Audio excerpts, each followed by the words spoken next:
14.9 is a huge meta-shifting patch as we've got nerfs to many of the OP champs from previous patches, along with item nerfs that will influence a ton of fighter champions. So in today's video, we'll be providing you guys with a tier list for every single role in patch 14.9. Make sure to like, subscribe, and hit the bell icon to stay up to date and so you don't miss out on next week's changes. And remember, if you're struggling to climb in League, SkillCapped is the only place that guarantees you'll climb at least 5 divisions while actively using our service. Otherwise, you can claim a full refund. We do this because our service really works, and this is the best time of the season to get in on SkillCapped as we've just released tons of site-exclusive courses designed for you to power learn the most important concepts for climbing in League of Legends stupidly fast, compared to those who don't use SkillCapped. Join today for unlimited access to the world's most famously effective League of Legends guides, and remember, one subscription gives you access to all of our other games as well. So what are you waiting for? Click the link in the description below to stop wasting time being hard stuck and get the rank you actually want. And with that said, let's get into it. Let's start off the video by covering all the massive item changes, and first up is Death Stance. Death Stance is the lone fighter item that will be buffed in 14.9 as Riot's increasing its AD from 55 to 60. Heal on kill bonus AD ratio is also going up from 50 to 75%. Death Stance has been one of the lesser purchased fighter items in Season 14, so with these buffs combined with a lot of other fighter items being nerfed, Death Stance should become a much more attractive second or third pickup on many champs. Moving on to all the item nerfs. Eclipse will be losing power, but only for melee champions, as the max health damage is going from 8 to 6%. Eclipse has been one of the god tier items throughout Season 14, so this change will negatively influence a ton of champs. It's really the champions that build Eclipse in combination with Sundered Sky that are going to be negatively influenced the most for this patch. Sundered Sky's cooldown is being increased from 6 to 8 seconds. The heal base AD ratio is also dropping from 140 to 120%. So who are those champions that have been building Eclipse with Sundered Sky that will be feeling the most pain for 14.9? Lee Sin, Briar, and Riven are 3 champs who had almost exclusively been running Eclipse and Sundered Sky as their 2 core items in recent patches, so we can expect for them to lose the most amount of strength. To top it all off, the third fighter item being nerfed for 14.9 is Steric's Gauge. Cost is going up from 3,000 to 3,200 gold, while the passive cooldown is being increased from 60 to 90 seconds. Steric's tends to be a third or fourth purchase on a lot of champions, so this change shouldn't drastically shift the strength of many champs. It's really just the champs who like to build Steric's second that will be suffering the most. Darius, Urgot, Illaoi, and Set are a few champs who liked going Steric's second more than others, so that strategy likely gets thrown out the window for 14.9. Especially for Darius, a lot of players have even been rushing Steric's on him in recent patches, so that strategy will no longer be viable. We've got a nerf to Hex Drinker for this patch, as Riot will be reducing the magic resist on the item from 35 to 30. Maw is going to receive a similar change, with its magic resist dropping from 50 to 40. There's a lot more changes to Maw though, as it's almost getting a mini rework. Price is going up from 2,800 to 3,100 gold. There will now be 15 ability haste on the item. AD is going up from 65 to 70. Instead of lifesteal, you will now gain Omnivamp from the Lifeline passive. Lifeline passive shield will now also last for 3 seconds instead of 2.5. So overall, a bunch of changes that look to increase the offensive strength of Maw while reducing its defensive power. It's going to be a pretty light patch for direct top lane changes, with 3 champions being adjusted, and first we have Kennen. It's quality of life buffs that will be issued to Kennen, as his R will have a new animation and you'll now be able to cast it while moving. E is going to have a range indicator when you hover over it. So the fact Kennen can now move while casting R is actually pretty huge and will make him feel a lot more smooth to play. It's difficult to say how much a change like this will add to Kennen's solo queue win rate, but we expect him to be a decent pick again for 14.9, so we're giving him a push out of C tier and into B. Olaf is going to be nerfed for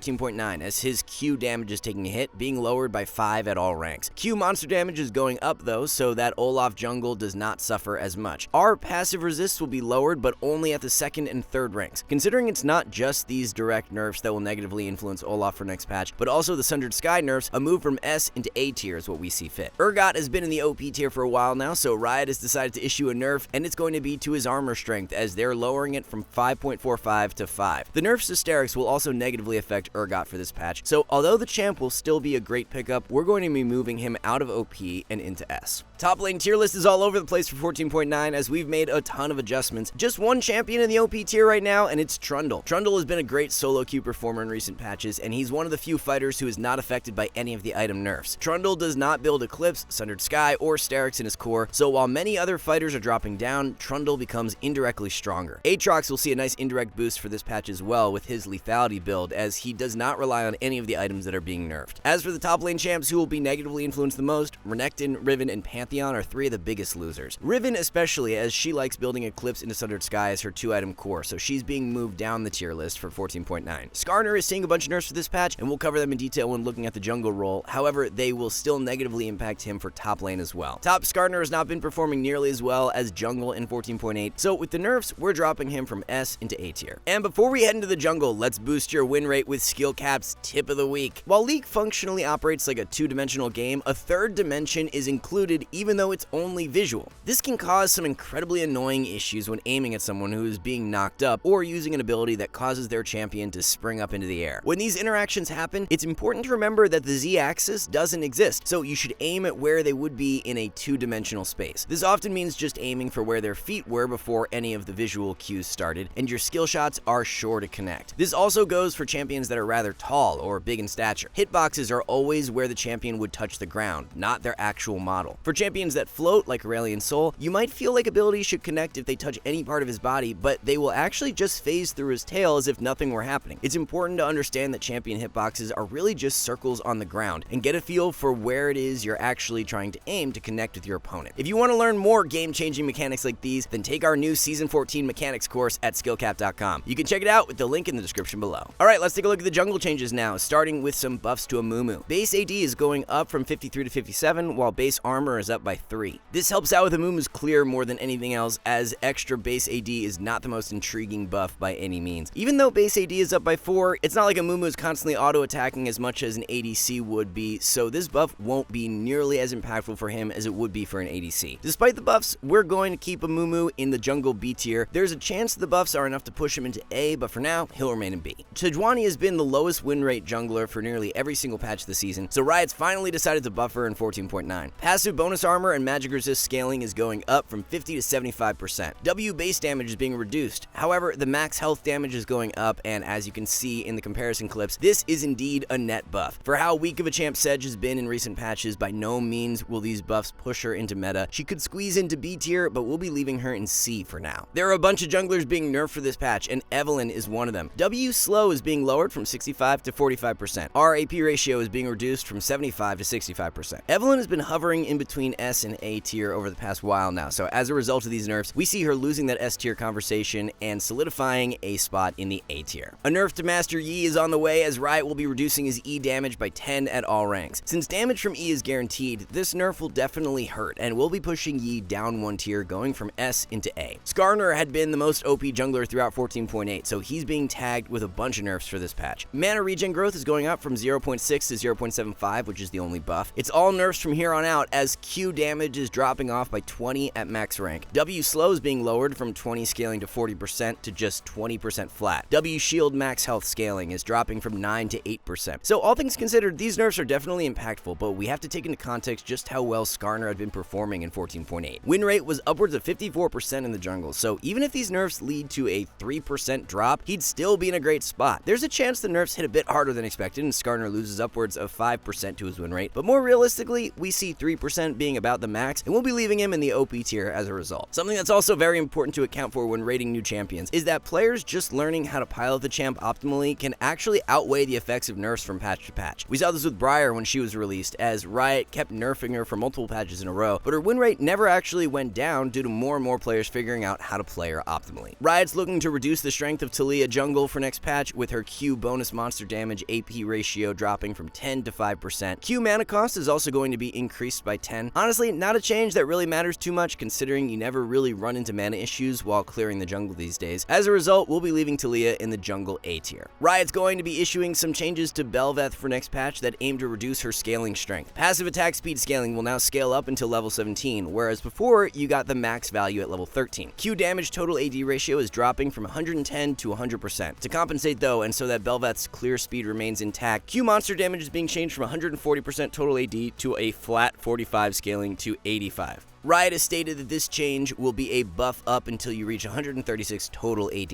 So all in all, these should land as net nerfs to Bel'Veth, as her mid to late game skirmish strength is being lowered. However, there's a chance that the monster damage buff to Q is enough to outweigh both the other nerfs. If anything, it's most likely that in the higher elos, these changes don't matter as much, but in lower elo, where games last longer and you have more time to scale, these scaling nerfs will be more detrimental. It's tough to say exactly how Bel'Veth's power will shift for solo Q next patch, so we'll be leaving her in the S tier for now. So for our jungle tier list, lots of moving parts in 14.9. OP tier will stay the same as last patch, with Skarner locking down the slot. You'll notice that a bunch of fighter champions have been moved down the tier list, as the item changes will be negatively influencing a good chunk of them. Lee Sin and Briar especially are two junglers who will be losing the most amount of strength for next patch, since they were champs that have liked rushing Eclipse and going into Sundered Skies second. With all these fighters losing strength, watch out for mages like Fiddlesticks and Brand. Brand in specific is highly underrated right now in the jungle, and his relative strength is only getting better for 14.9. And if you're serious about climbing from the jungle right now, we've got a plethora of new content on our website with 6 new courses to help you guys out. Mal's has always had one of the weakest early games for any mid lane champ, but Riot's looking to make it a bit more manageable for 14.9. Q mana cost is being lowered from 80 flat to 60, scaling to 80. E cooldown is also buffed, as it's dropping from 15 down to 11 seconds at rank 1. Both changes will make life a little easier in securing last hits up until your lost chapter buy. In the past, using Q to secure minions has felt really bad due to the high mana cost, so 20 less mana is really nice. Of course, this is only an early game buff though, so it's definitely more high elo skewed. For the lower ranks, Mal's likely gains very little power from these changes, and for that reason, we won't be moving him up the tier list. A few of the most OP mid laners from recent patches are being nerfed, and first, we got Ahri. W damage is going to be lowered by 5 at all ranks. R cooldown is being increased, but only at the 2nd and 3rd ranks. So more of a mid-game nerf to Ahri here, which will hit her a decent amount, as mid-game with 2 items completed is where she really comes online. As a result of these nerfs, we'll be moving Ahri out of the OP tier and pushing her into S. Aurelion Sol is next in the chopping block, as Riot has a nerf lined up for his E, reducing the AP ratio from 100 to 80%. Definitely not the end of the world for Aurelion Sol, but much like Ahri, we will be shifting him down 1 tier, going from OP into S. Kassadin is going to be nerfed in 14.9 with his E as the spell that will be targeted. The AP ratio on Kassadin's E is being reduced from 80 to 70%. Similar to the previous mid lane nerfs, this change doesn't remove Kassadin from the meta, as it's only enough to shift him down 1 tier, going from S into A. Riot's looking to shift some defensive power off of Uxin and in exchange, give him more offensive attributes. Movement speed on Q is being lowered at max rank, going from 40 to 20%. Q non-champion damage is also down from 90 to 80% at max rank. To compensate, our minimum damage is going up across the board, as the base damage and total AD ratio are both being increased. Our max damage is being changed as well, so that the base damage is slightly lower early on, but the scaling is up. These changes likely land slightly net negative for Uxin, just because you'll more consistently be feeling the effects of the Q nerf as opposed to the R buff. We'll be leaving Uxin in the S tier for the time being, but if the changes do land more harsh than expected, he could need a push into A tier. Lots of new looks across the mid lane tier list in 14.9, as the OP tier will now be locked down by Diana and Brand. Brand mid is highly underrated right now. Our challenger mid laners Hector and Shori both think very highly of Brand mid, as he's just such a reliable force that will always be impactful. There are a few mid lane champs to where you can botch the early game super hard but still remain relevant, but Brand is one of them. All you need is Liandry's, and the champ is basically full build. The AoE damage output in teamfights is nuts, and if you run Ghost for your secondary summoner spell, once you have Rylai's completed, the kiting power that Brand has is off the charts. Galio is one other champ we are moving up the tier list for 14.9, as he's really been excelling over the past patch due to his recent buffs and very versatile builds. You can play one-shot Galio with Lich Bane if your team needs damage. Hollow Radiance Rush is incredibly strong to counter heavy AP comps, while Shirelia's Rush works amazing if your team is already heavy damage, where some added utility will fit in super well. And if you're looking to climb from mid lane right now, we've just released 5 brand new courses for the role on our website that will really help you out. After dominating the ADC meta for multiple patches in a row, we've got a nerf to Jinx. Our cooldown will be lowered more significantly at rank 1, so that the early to mid game snowball strength of Jinx is weakened. This really shouldn't be a killing blow nerf to Jinx, but we do see it being enough to warrant a push out of OP tier and down into S. A little odd to see heavy Twitch nerfs coming in for this patch, as the champ has not been nearly as high priority as Jinx. Base health of Twitch is dropping from 682 to 630, so that early game is going to become more exploitable now. Health per level is up though from 100 to 104, so late game Twitch will be a smidge bit tankier than before. Our bonus AD is seeing a pretty big drop off, being lowered by 10 at all ranks. W slow AP ratio is being reduced as well from 6 to 5%. Twitch should still be a serviceable pickup for 14.9, but he's no longer going to lock down an S tier spot as we're moving him into A. The third ADC will be changed for 14.9 is Neela, as Riot wants to remove some of the upfront damage from her kit and in exchange give her some extended fight power. They'll be doing this by lowering the total AD ratio and crit ratio on Neela's Q damage. In exchange, she'll be getting a buff to Q's active attack speed, going from 10 scaling to 50% to 10 scaling to 60%. We definitely see Neela becoming weaker due to these adjustments, but not to the extent where she falls out of meta, so we'll only be moving her from OP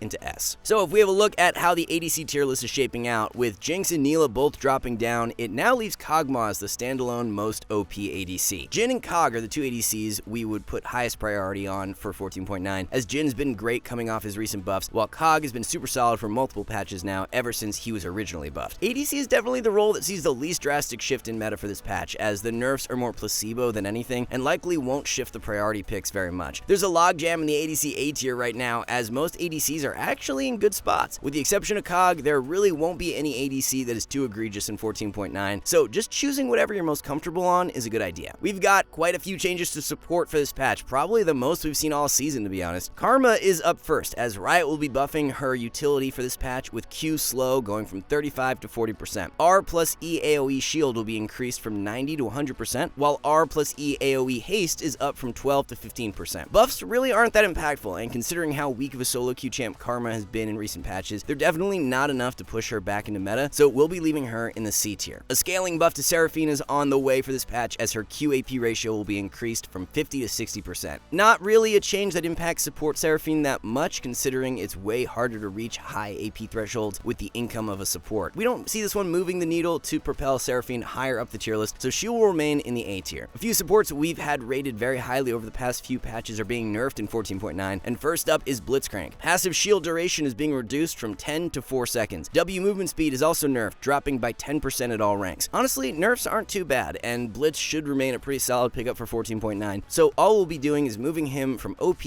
into S. Pyke nerfs are penciled in for this patch, with his W being the spell that Riot has targeted. W mana cost is going up from 50 to 65, while the cooldown is being increased by 2 seconds. These nerfs match the theme of what we've been seeing in this patch, as changes that aren't overly impactful, so we'll just be moving Pyke down one tier, going from S into A. Janna is the final champion that will be adjusted for next patch, as Riot wants to take away power from W max and throw a bit of strength back into E max. They'll be doing this by lowering W base damage at max rank, going from 195 down to 175. The AP ratio on W is also taking a hit, going from 60 to 50%. In exchange, E max will become more rewarding, as the shield at max rank is going from 220 to 240. Definitely net negative changes for Janna, but she shouldn't be falling in power all that much, and we'll only be moving her from OP into S. So we're going with quite a new look to the upper echelon of the support tier list for 14.9, as the OP tier will now consist of Sona, Nami, and Braum. All three of these champs have been next in line, trailing right in behind Janna and Blitz in recent patches, so with all the changes this patch, we're moving them up. It was back in 14.7 to where both Nami and Sona received some really impactful buffs, and they've been excelling ever since. There's also been a ton of indirect changes over the past while that has really favored enchanters, as items like Solstice Slay, Blood Song, and Realm Spike have all been nerfed, while Dreammaker was buffed. As for Braum, he's just a really solid melee support right now. Great synergy with Jinx and Lucian, who are two of the higher priority ADCs, and such a hard counter to the majority of melee supports. Alright guys, one last thing, our rank up guarantee is insane. It's like signing up for the gym and getting a refund if you don't get ripped. That's how confident we are in SkillCapped. We obsess over making the best guides with top players, rigorous testing, and top tier video editing to make your climb easy. If you're ready to level up, visit SkillCapped.com and see the difference. So that's gonna wrap everything up for our 14.9 tier list. Thank you guys so much for watching, and we'll see you in the next one.